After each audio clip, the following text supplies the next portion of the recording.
Hi, I'm Katie Seitz. I am the Anti-Racism Working Group Coordinator of the PLG student chapter here. And I am very excited to introduce Brianne Wall, who is a fellow student and also the co-chair of the Progressive Librarians Guild here. She is a graduate student in the SLIS program, and her focus at Simmons is on public librarianship, community outreach, and event organization. In this presentation, Bree will talk about her experiences in Ghana, where she traveled this past summer to a study abroad course hosted by the University of Washington iSchool. The purpose of the trip to Ghana was to create a research proposal analyzing information and communication technologies in a low-resource environment. Bree chose to focus on the public library system and its use through the southern parts of the country. Previous international travel and years of working in libraries inspired Bree to take the course, giving her a unique perspective. Prior to spending a month in Ghana, Bree traveled internationally on multiple occasions. She traveled Europe for 9 months through worldwide opportunities in organic farming, and has also visited Morocco, Taiwan, and Paraguay. Currently, Bree is a library assistant at Newton Free Library and is doing her capstone internship at the Wellesley Free Library. She was a StoryCorps volunteer at Somerville Public Library in 2014. Previously, she was a library clerk at the Iowa City Public Library and a library assistant at the Kirkwood Community College Library, both in Iowa City, Iowa. In total, Bree has worked in libraries for 5 years. She will graduate from Simmons this May. Without further ado, let's welcome Brianne Wall. Thank you all for coming. So, as Katie said, I studied public libraries in Ghana last summer, and it was a pretty interesting experience. Oh, that's wonderful, the picture didn't show up. Okay. So, the, oh gosh, I can't even see. Oh, there we go. Sorry. So the name of the class was,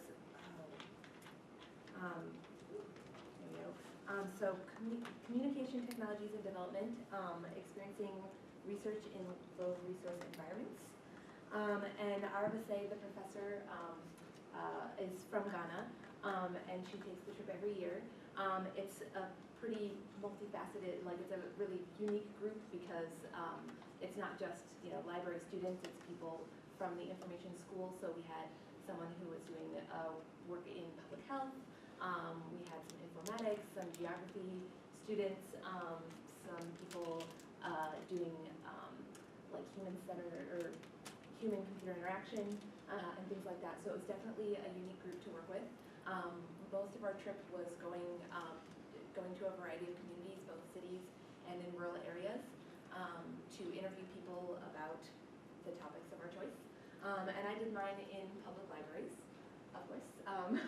And I tried to focus a lot on the services that public libraries offer. A lot of the background research that I did for this covered a lot of like everything that libraries do. So it was a lot of book lending, circulation type of statistics, and that sort of thing, but not as much of a focus on computers and technology use in the library, and other types of programming, outreach and advocacy, trying to bring people into the library for things beyond books, essentially.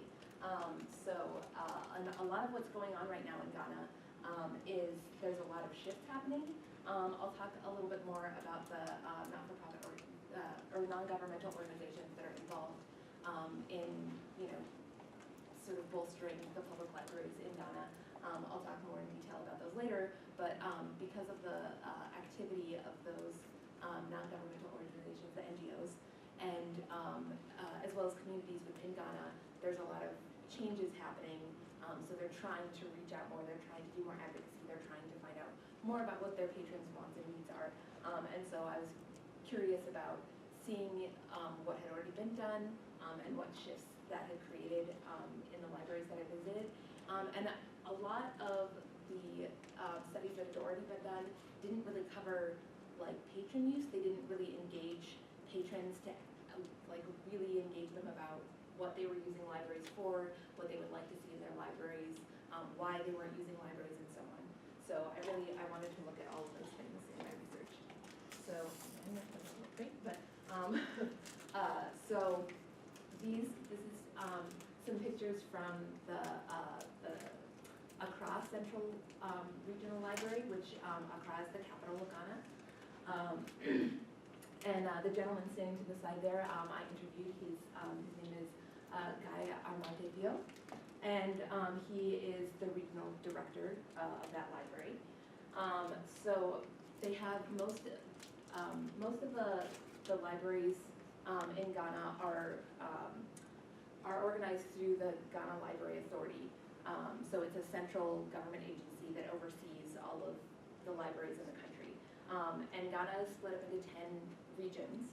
And so each one of those regions has a capital city, and in the capital city is their central regional library.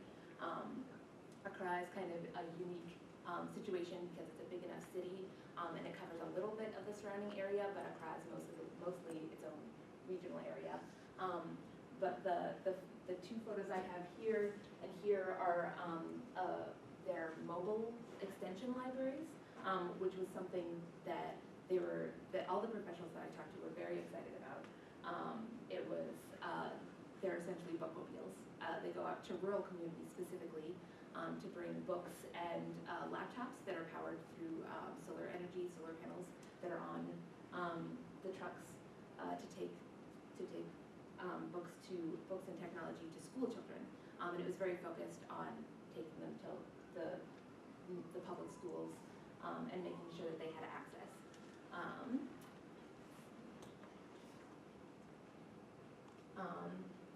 A lot of the NGOs that are involved, Beyond Access is a joint organization that was put together through several different organizations, including IFLA, which I also mentioned, the International Federation of Library Associations, and I hold the Electronic Information for Libraries, as well as funds from the Bill and Melinda Gates Foundation and so on. And so these are all, Beyond Access is mostly concerned with doing that they've been doing research on library use throughout Africa. And one of the resources I found was a study that specifically focused more on Eastern Africa. Yeah, and how they were using libraries, how people were using libraries there. The Ghana Investment Fund for Electronic Communications it is a government organization, so that's kind of wrong. But the Ghanaian government created this fund to create more technology resources throughout the country, and its focus is not necessarily in libraries. They create community information centers, which are essentially internet cafes all over the country. They do work in prisons to bring people information when they're incarcerated. They work in schools, providing technology for schools.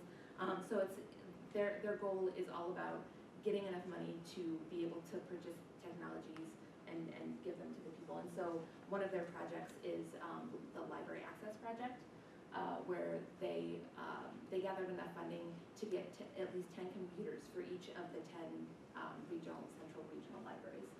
They are also where the money came for the laptops and the solar panels that are used on the mobile libraries.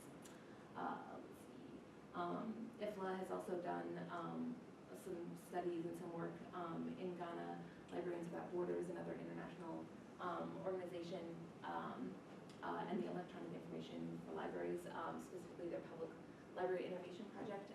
They've also, they have done probably the most comprehensive study for Ghana, as well as for several other African countries. Again, looking at how people are getting their information, what sorts of libraries there are, and what they're being used for, and so on. So that was some of the background stuff that I looked into.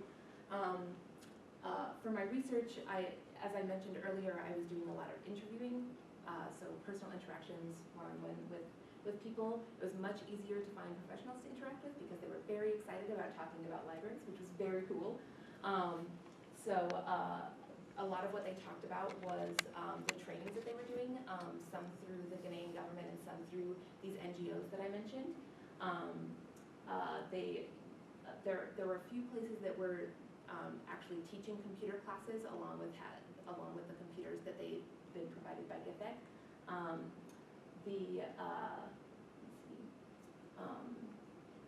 Oh, I should point out that the computers that are the internet cafes that are set up in the libraries are actually still, you still have to pay for them. You have to pay for use of those computers.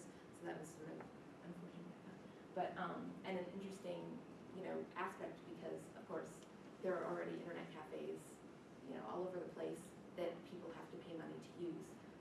So it made me sort of question why libraries would need them if they were still going to charge, if they weren't a free service. A couple places I went to, I think you can kind of see in this picture here, this one in the corner, this is the Across Central Library. You can't tell from that picture, but their entire circulation department was closed when I visited because they were renovating, so that was really cool. And another one of the libraries I visited in Hull, which is in the Volta region in the east, told me that they were rebuilding, like they were building an entirely new building for the library, which is good because their library was really small. It's nice, but it's small.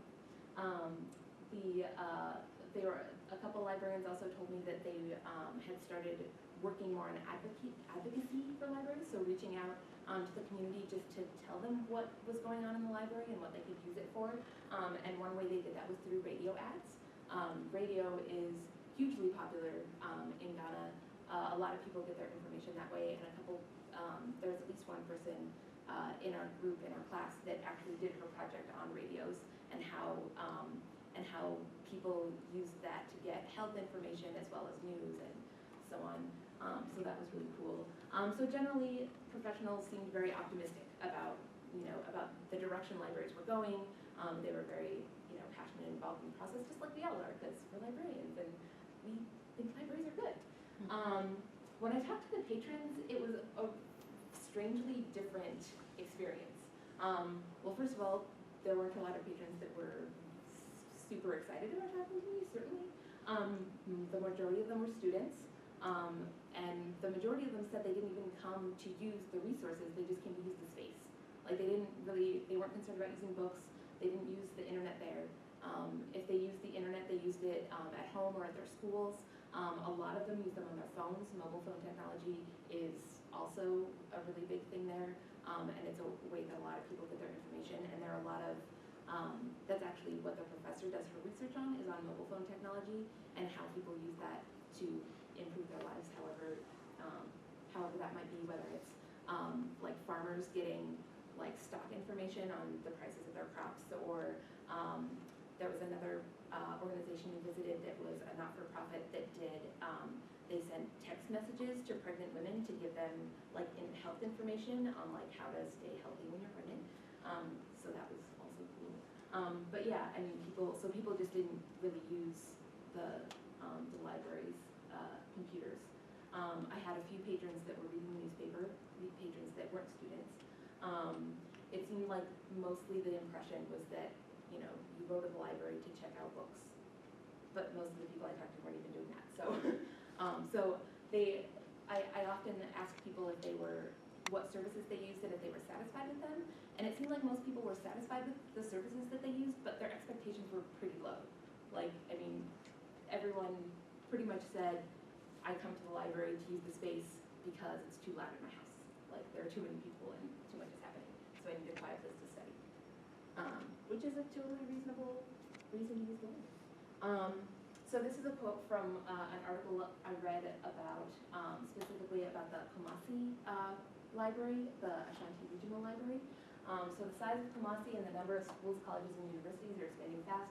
While the size of the library and the available facilities remain static, this is adversely affecting the role of the library. I thought that was a very strange and telling quote, because I would think that as public librarians, our biggest concern is how it's affecting the community. How, like, if the library is really doing what it should be doing, then the concern of it not being used is about concern for the community, not the concern for the library. So again, it gave me that impression of the two-sidedness of my research. There, on one side, there are the people who are interested in libraries, the professionals, the people involved with NGOs, and so on, that are all gung-ho about libraries and think they're great. And then there are the patrons who are just like, well, what do we need a library for? So seeing those two sides of it, and also thinking about if the library isn't, like, advocating for a library that isn't really serving its community, is that really necessary? So another thing I wanted to talk about was development. So this is kind of a sticky issue, at least in my view. When we discussed it in class, a lot of what the purpose of the class was, it was about researching in low research environments. So we had to talk about what that meant. What does it mean to be a low resource environment? So these are some of the ways that that developing countries are defined. Infrastructure, education and literacy, which was a big focus for a lot of us, and for mortality, military strength, so on, human rights record, things like that. Ghana is technically considered by the World Bank, who is the one who sets, who decides what countries are considered developing or developed. Ghana is considered an emerging or transition country. But I think I've listed several examples of the way that we talk about countries being, either sort of the idea of the Western industrialized country that is economically wealthy versus the sort of periphery poor, economically poor countries that, we have to go save, essentially. So, we always think about Africa and South America and how, we have so much privilege, so we have to go and save them. And so this is some of the terminology that's used to describe those first, second, and third world, I think is a really common one that is going out of fashion in the development studies community, just because of the implications of that. Urban, para-urban, rural. One that our professor mentioned was core, semi-periphery, and periphery, which I also thought was strange, as though the industrial is the core, and then the periphery, I don't know, I guess essentially provide resources for the core. And so that was why I, Western industrialized countries are economically wealthy, but most of the time rural areas and things like that are the ones that are resource rich. Ghana was once known as the Gold Coast because it has tons of gold. There's gold mines all over the country, and it also leads to countries being exploited for those natural resources, and then the countries that are then reaping the benefits of that. So I'm really interested in sort of making this sort of discussive. I know we have sort of a small group, so it's not. But I'm interested in what people think about the relationship between libraries contributing to development. So sort of what I talked about. I think that development has a use. I certainly want to make people's lives better, if that's possible.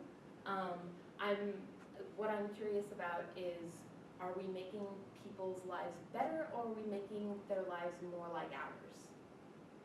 And how do libraries contribute to that? My thought, of course, is that of course libraries are good. People should read, and they should come together in this third space so that people can be part of a community and do these activities and connect with each other. But if there are other ways that people are connecting, are libraries as a Western invention really the best way to do better for people? So, does anyone have any thoughts about it? I'm gonna sit so I seem less intimidating, if that's okay. Not that I'm intimidating. Being in the front of the room and gesturing.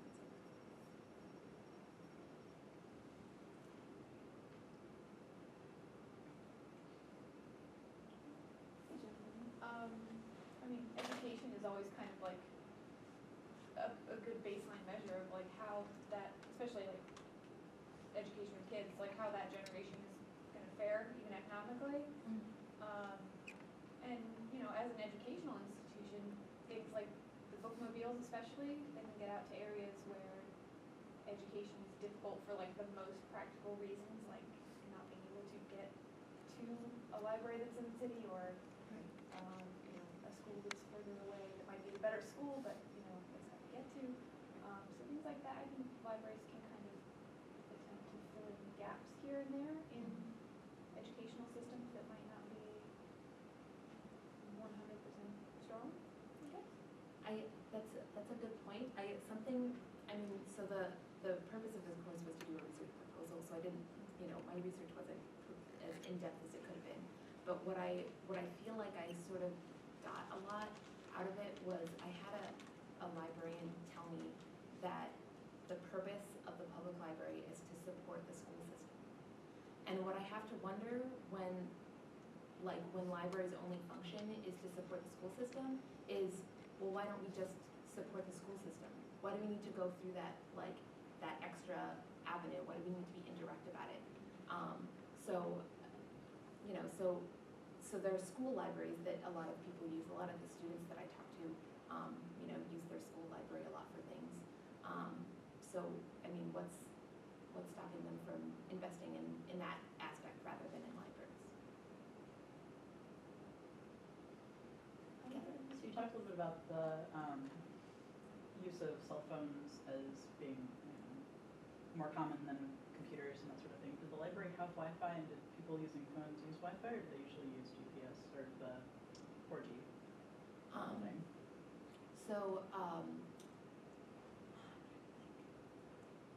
I think all the libraries that I went to, the central libraries anyway, all had Wi-Fi, because that was something else that Get Big Kid funded. Along with the 10 computers they provided broadband service. And I think they also provided Wi-Fi. But in talking to people, it seemed like more people were using just like the 4G. They were using their data, or they were like just talking to other people and texting or using those services that I talked about with the friend women and so on. I'm sorry, you had another comment about. Oh, no. Okay. I didn't mean to cut you off.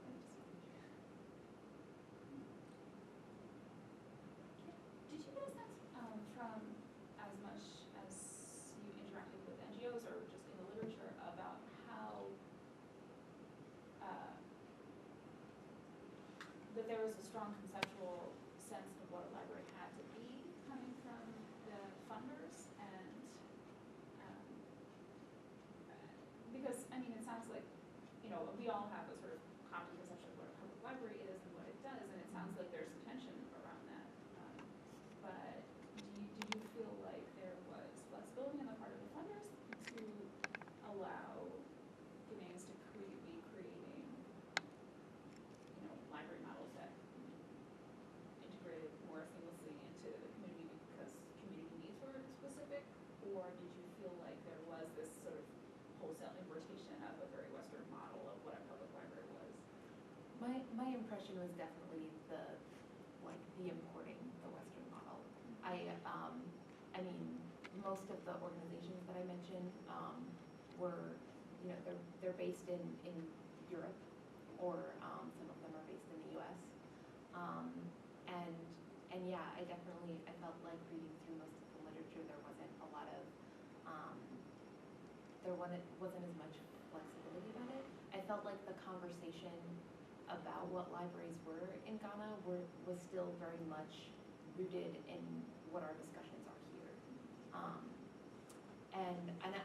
I mean, that I think that could work for some people in the country, because I also felt very much that especially more educated people, I mean, the education system that is set up there is also based on Western models. And so the people that have gone through that have that perspective on things, which isn't to say it's a bad thing. It was a division in the country, was what I saw. So, and it was a lack of the more educated people in engaging the, you know, economically poor, essentially. and the people that would benefit the most from the library had it been set up. For inside the library, was the language in like English or was it in like more of the native language? I think that could also change how accessible it is, especially to the less educated people. If the language is English, they don't speak English, then that, having availability to all those books is an advantage. Yeah, that was actually something that came up quite a bit. So English is the national language of Ghana. They gained their independence in 1954 from England. So they, until then they were a colony of the English. And so the unifying language is English, but the regional languages were also definitely strong. The most prominent local language was Twi.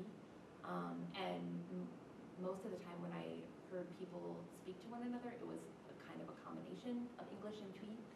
And a lot of people, there were some people that didn't really speak, especially in rural areas, people didn't really speak much English at all.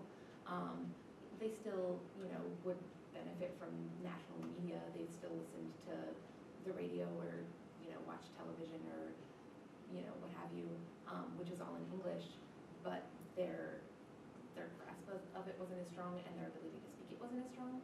And I think you're right. I think it would, there's very little that's published in the country in the native languages, in the local languages. So it was hard to find anything of that material.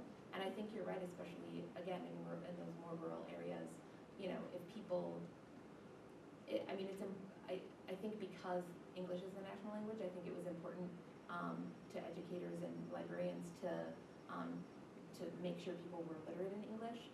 But it's not, if you don't speak it on a daily basis, you're not going to find things in the library that really engage you.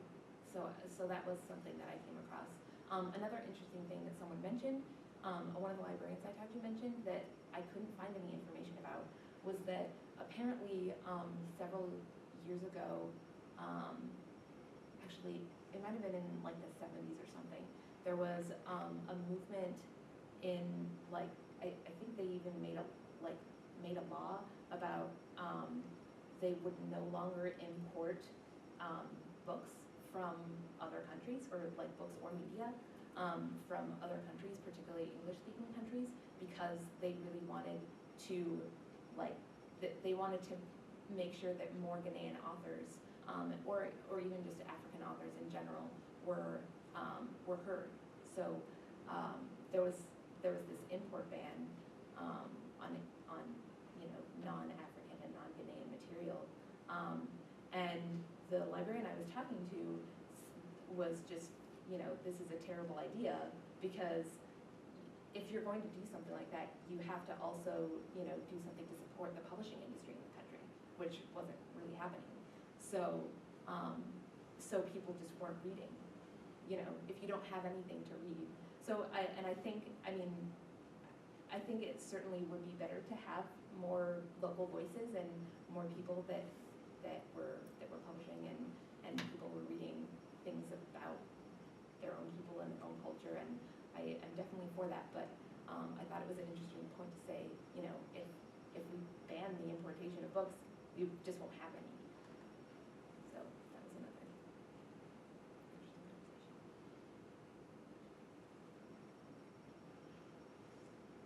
I don't know, maybe some inflammatory things to say. Go for it. And I think what frustrates me about a lot of conversations about development is that they ignore the sort of historical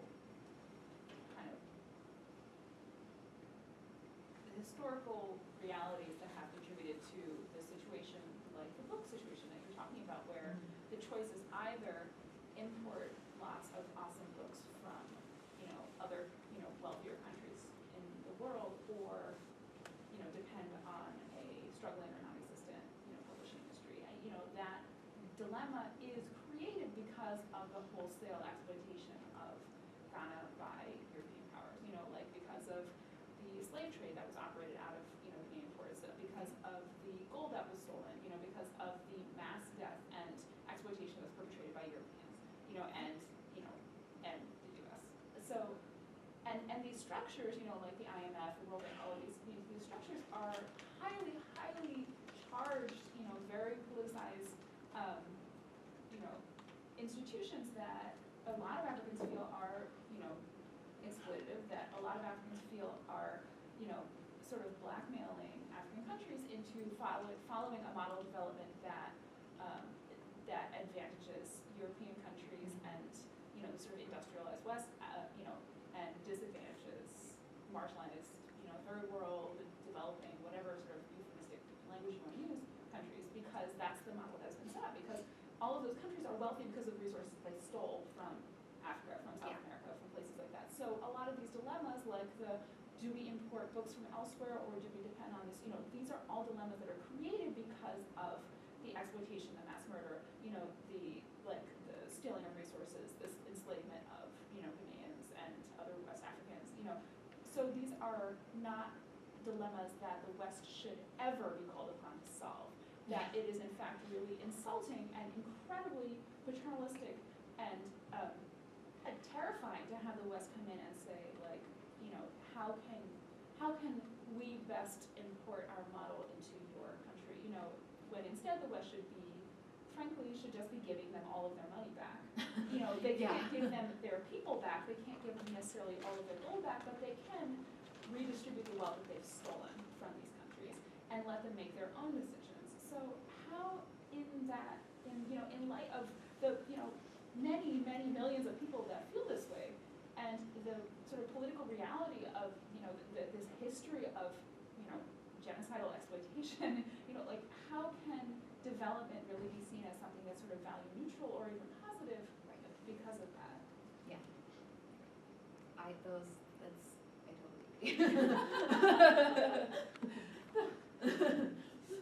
yeah, and that was sort of, that was a lot of what I was trying to get at too, and, and so of course, with that model in mind, with this idea of actual self-determination of people being able to make choices for how they want to better their lives and what is better for them, it's clear from, at least from my experience, and again, that's limited, but people, the examples I gave of the way that people get information, radio, mobile phones, it's all audio, it's all oral, and and so in that sense, I'm wondering so being able to read and having literacy is great, but it's also Western. If they have oral traditions that they want to uphold, what does that model look like? I don't know. That was something that occurred to me too. Was just how education would look if it weren't written. Actually, I'm confused because you said that they're using data plans, they're using text messages, or things like that. So they're obviously they are using right. So it's functioning more as a mobile computer / laptop than it is as exclusively a phone. So I feel like then I disagree with your contention that it's there's some solely oral tradition that they're disrupting. Yeah. There's certainly the use of texting and of the internet on their phones, but the vast majority of people don't use that. Mm-hmm. They have phones that aren't even capable of that. So they do mostly they call their friends and family. They do use it, and of course the text messages that they're sending is also a sort of different linguistic format because they're using their own idioms and so on, their own language structure that's different than English. And that's true. That was just one aspect of that I like as far as putting pieces together. It's and not everyone is literate, but most of the people who are able, will use language in that limited sense. I'm not saying that the oral tradition is the only thing to focus on, but it's an aspect. One possibility in regard to the oral tradition, if they made more recordings of that. I don't know how much of the oral tradition you can record, but if you just made recordings and put those in libraries, then maybe that would like make them more useful if they're more orally based in general?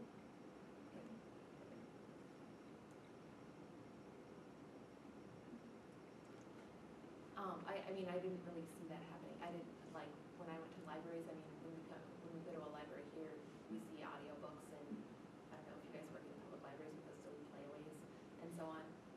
I didn't really see any of that, there. And I think it's, you know, it's, yeah, I'm not really sure why.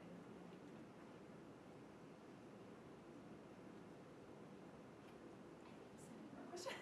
Yeah, yeah. But I don't want to take over anyone else's question.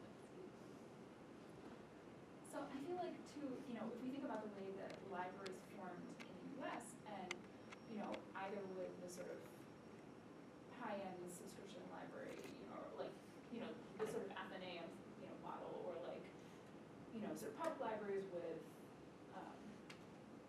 you know, the intent of socializing these sort of the unwashed masses, you know, all of these things. So like we have these either sort of like not very sort of suspect maybe models on which, you know, libraries are based. And like you're saying, there's this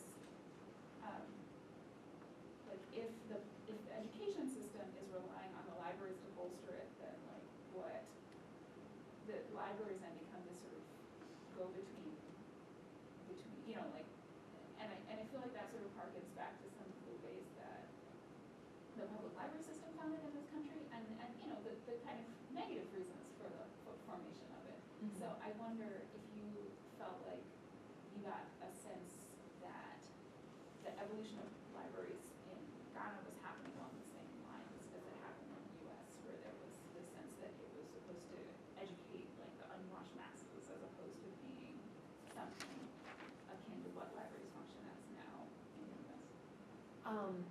So I didn't honestly do a whole lot of research into the history of libraries and how they've evolved since their establishment there, since the establishment of the Ghana Library Board.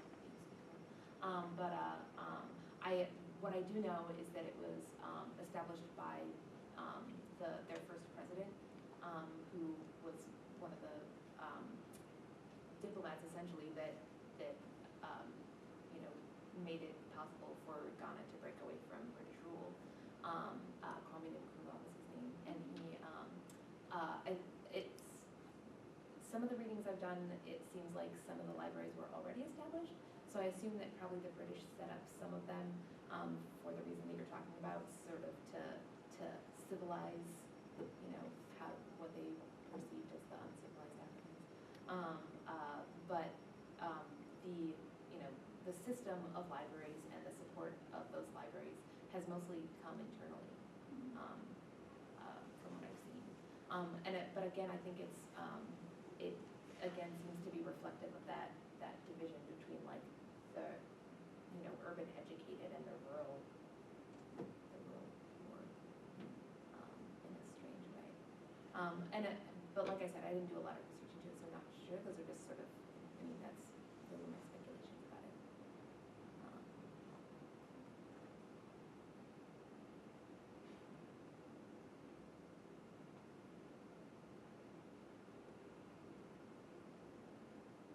Has anyone else experienced, you know, visiting libraries in other countries, whether they're considered developing countries or not?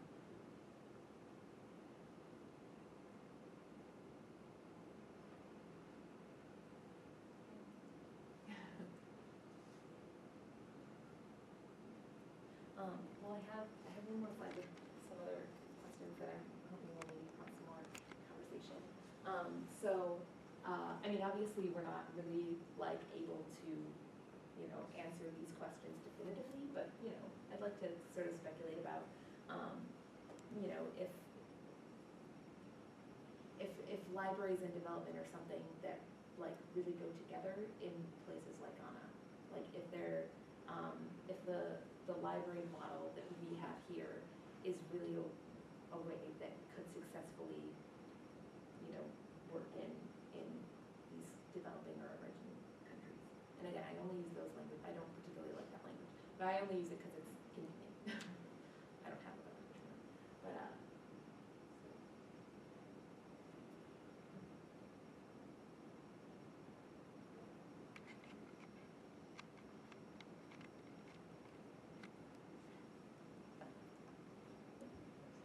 Okay, I guess I'll go. I guess kind of a question back is just like, where is Ghana on the scale? Because I don't have as much other knowledge about it, so it's hard for me to say like, this is what it needs when I don't know that much about Right. how far along it is and like the fact that the national language is English and so on, that I'm just like, I don't, yeah. Well, so as I mentioned, Ghana being considered an emerging or transition country, and those definitions are established by the World Bank, and I think that they are essentially about GDP, so it's not, it's really an economic measurement, and so it's, the experiences that I had, in the city, we were in places, like one of the organizations that we visited was actually, it was kind of set up like a business, and we went to their offices, and it looked like Google. Like, it was this like big, beautiful office, and all of these like very young, hip, well-dressed people being like, oh, this is, we're doing all this innovative stuff, and we're helping the world, and it's great. And they had that kind of, what I would call, I don't know, I guess I don't know what I would call it. Anyway, and of course, they have their tall building, like skyscrapers and so on in the city, and, there are varying levels of economic disparagement. Besides, they're like these big businesses and these cultural centers and so on, also have slums, so it goes from one end of the spectrum to the other. And my experience in rural communities was that most people were living in, like mud structures with thatched roofs. And one of the rural communities we went to, Kapokatsi.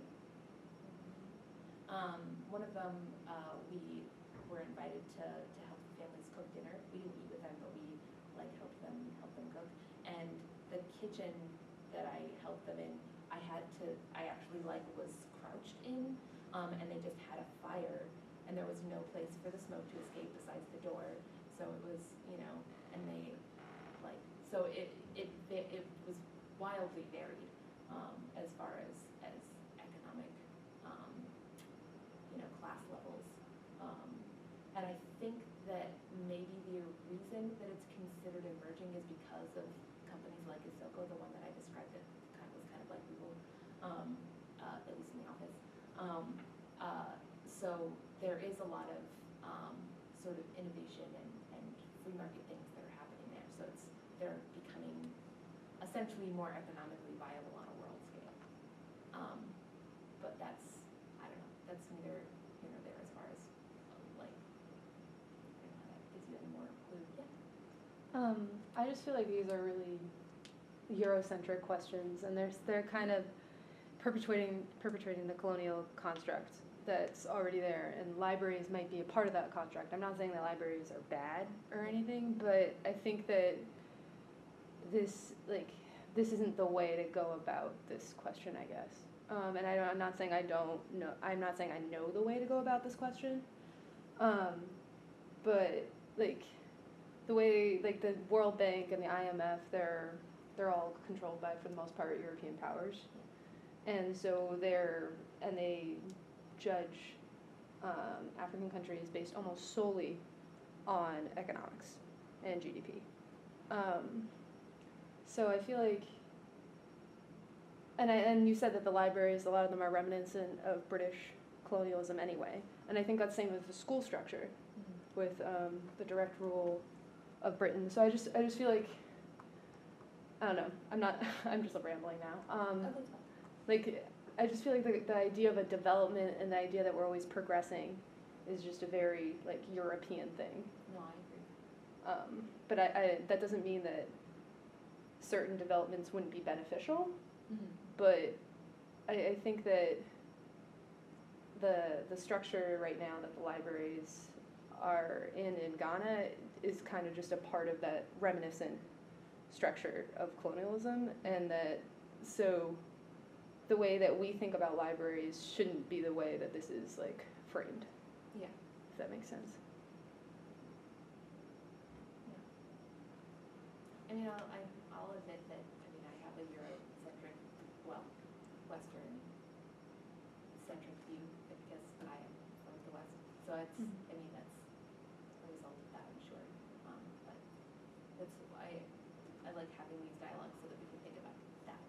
Yeah, That we sorry, can- that wasn't meant to sound like No, we were no, judgmental. I don't take it personally. I just, it's, yeah, I mean, I want to have these discussions because I want to get away from that.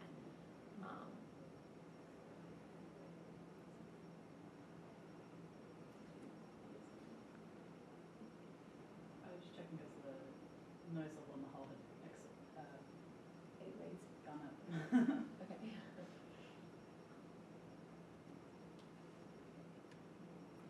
And I think you bring up a good point too about this idea of progress and of improvement and it, you know, this moving forward all the time to some like unknown end goal is a rather Western ideal, and it's I mean I think that's something that I would also want to engage, like if I were going to do this as a, you know, broader study, if I was going to talk more to the people that I met and other people in the country.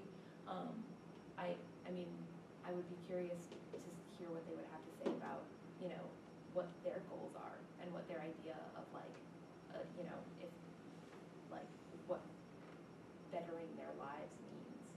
Because that's, I mean, I think that a lot of what development is about it's using those Western ideas to create what we perceive as a better life for people. And I mean, I'm just, I don't know, thinking about what I think of as good for my own life is probably even drastically different than what Katie thinks is good for her life. You know, who knows? Like, and we're, like, we have far more similarities as far as what our backgrounds are than probably we do with most of the people now.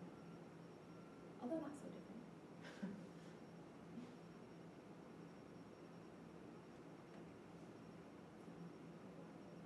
Any other like questions or comments, or I can just talk about like the fun stuff that I did too. I guess you have to wrap up though, so. But yeah, if anyone has more questions, I do have a list of further readings if people are interested in some of the studies that I read for my project, as well as some of the readings that we did on development and research for my class that I thought were particularly interesting and poignant and reflective of what I was talking about today. So if anyone is interested in that, I'm happy to print off more if people have time, or email it to you. Is this something you can share so that we could attach it to when we post the presentation? Yeah,